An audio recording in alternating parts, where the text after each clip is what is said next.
So my name is Bindu Poornamodan and I started working in the NHS in February 1999. I started my first job in Leighton Hospital in Crewe, which also had 2 wards for mental health patients. So it was part of a general hospital.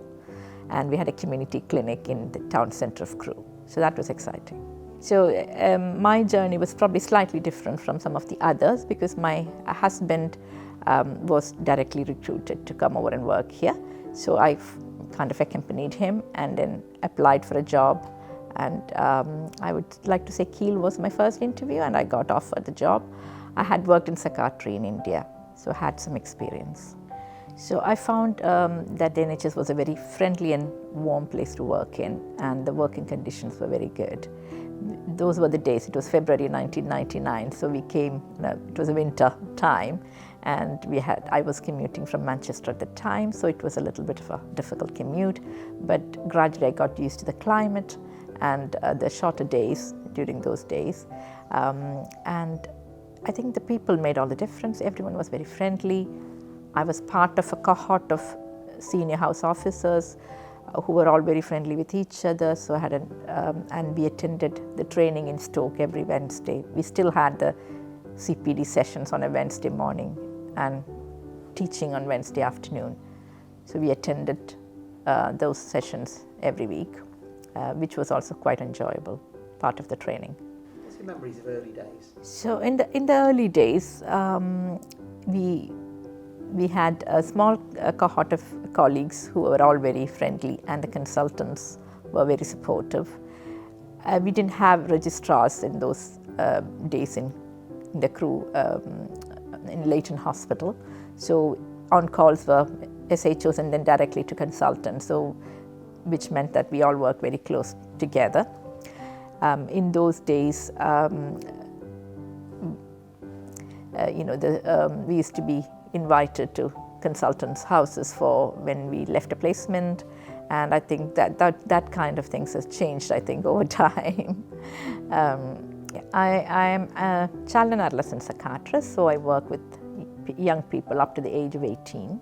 I work in a community clinic based at Dragon Square, and so I cover a catchment area of Moorlands and Newcastle and up to Market Drayton.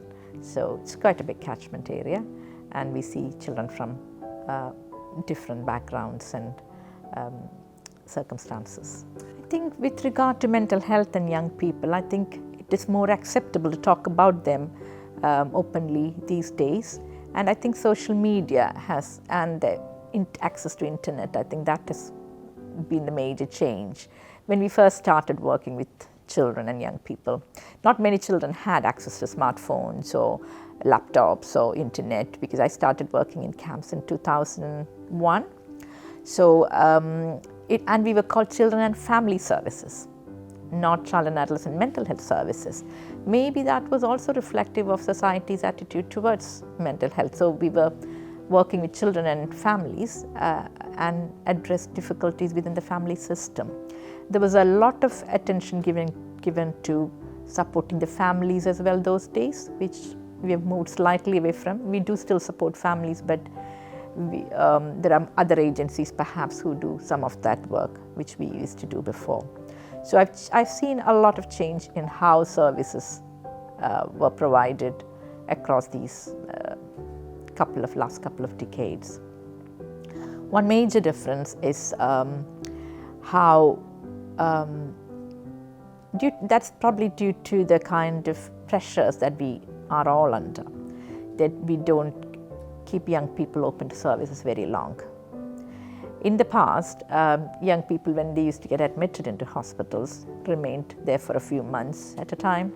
But that has changed now, and we have very shorter admission, which is probably a good thing, because we'd ideally like to treat children with their families at their own home.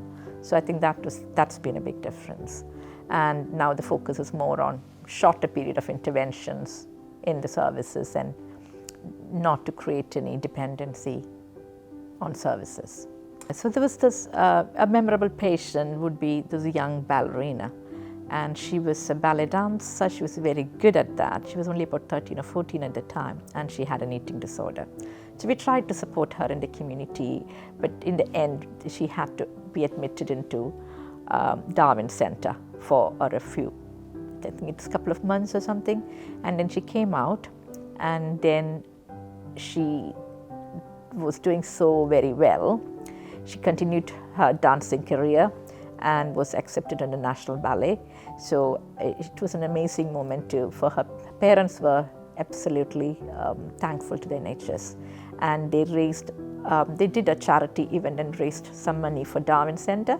I was a community consultant, but they were so grateful for the service that NHS offered their daughter. They'd say to me that you gave us our daughter back. So that was very rewarding and very memorable. She must be doing very well now. I've lost contact, but yeah. So one person who's genuinely inspired me is Dr. Jenny Crisp.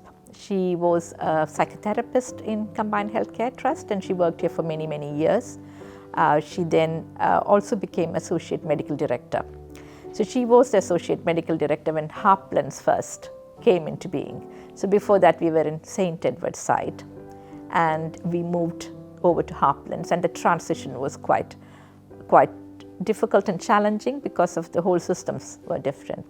So we were senior house officer who were doing on calls, and she actually came and stayed in the hospital in the junior doctor, along with the junior doctors for the first few days when Harplands came to being, so that everything about the on-calls went smoothly and there were no problems, and she'd be there when we had on those days we had to go to A&E and attend calls with SHOs.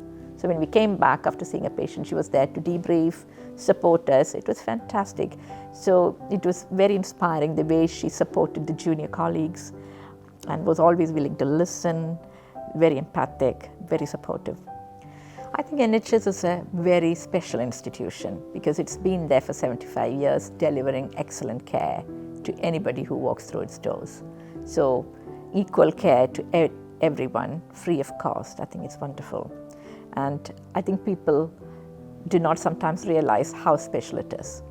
Maybe because they've not seen how different healthcare is in other countries and how expensive it can be, and how some people cannot afford healthcare because of how the system works, either through insurance or otherwise. So I think it's a really valuable and special place to be working in. And I know NHS is going to celebrate its 75th birthday, and I wish NHS all the very best.